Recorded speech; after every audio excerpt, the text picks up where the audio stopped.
Hello, in this video I will show you how to install Microsoft Edge browser on HONOR X7b.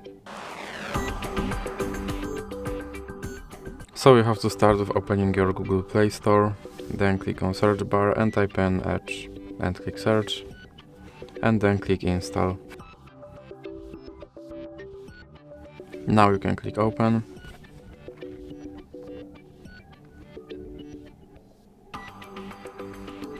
And here you can click skip introduction. Now you can set this browser as your default browser, or you can click not now. Here you can customize your home page, or you can click not now. Now you can sign in to sync your data, or you can click not now. And now you have to confirm your data and privacy settings. And here you can try out Copilot, or you can just click start browsing.